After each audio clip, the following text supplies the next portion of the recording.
Hi, boys and girls. How are you? Gosh, I really miss you all.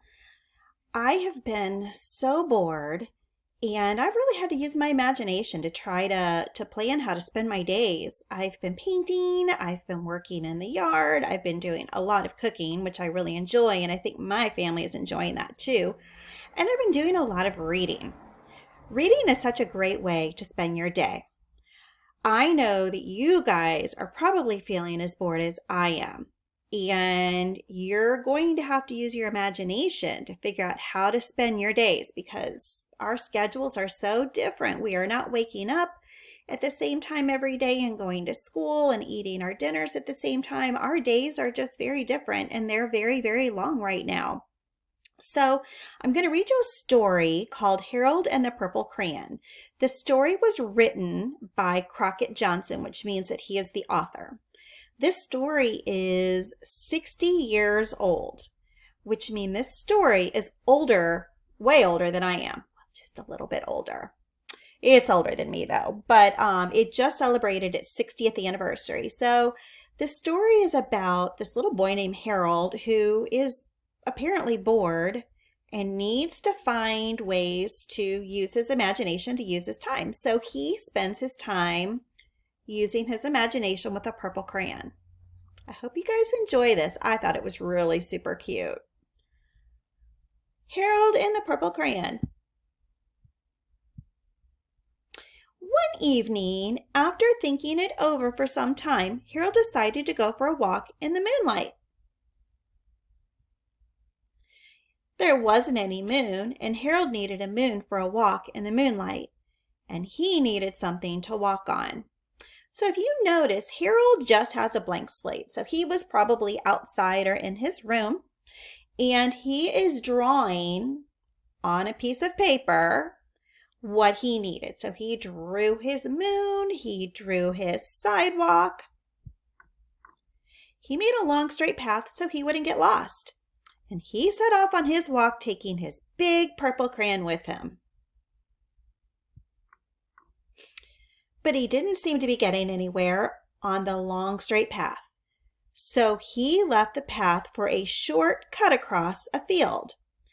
And the moon went with him.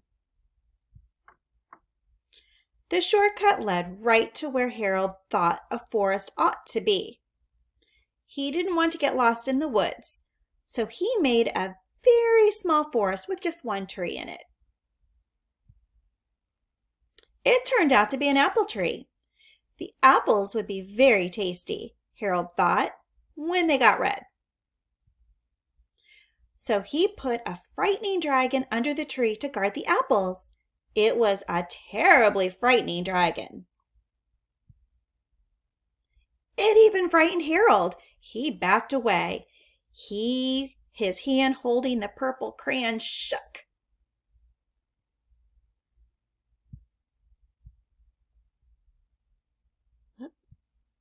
Suddenly, he realized what was happening, but by then Harold was over his head in an ocean.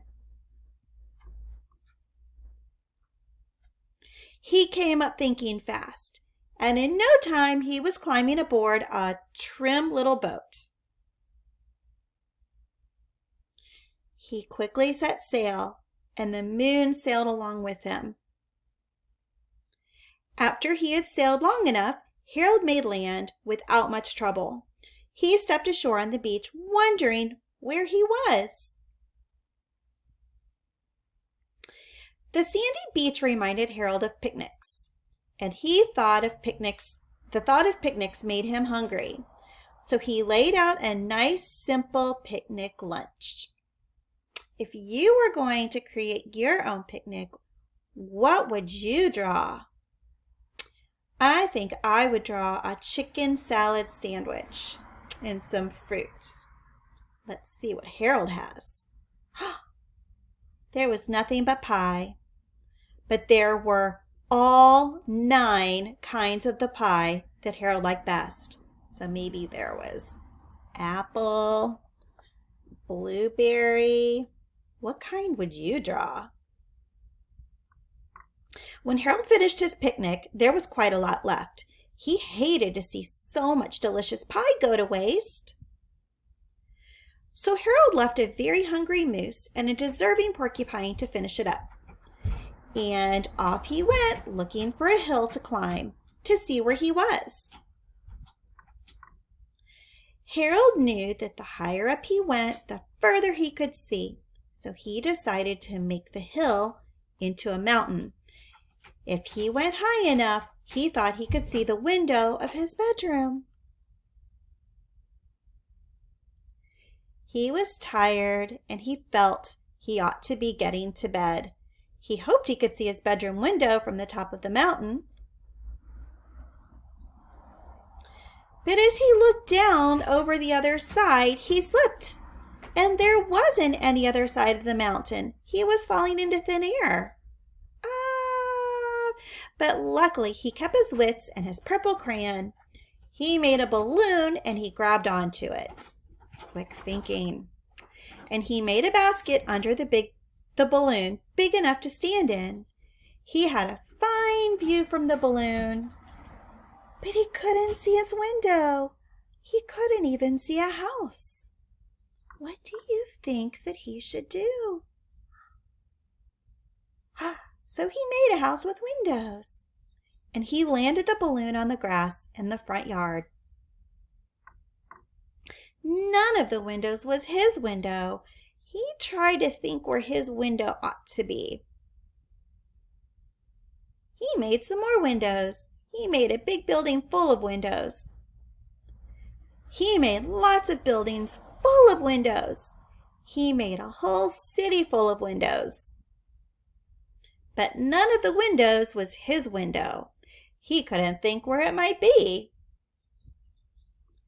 He decided to ask a policeman. The policeman pointed the way Harold was going anyway, but Harold thanked him. And he walked along with the moon, wishing he was in his room and in bed. Then suddenly, Harold remembered. He remembered where his bedroom window was. When there was a moon, it was always right around the moon. And then Harold made his bed. He got in and he drew up the covers.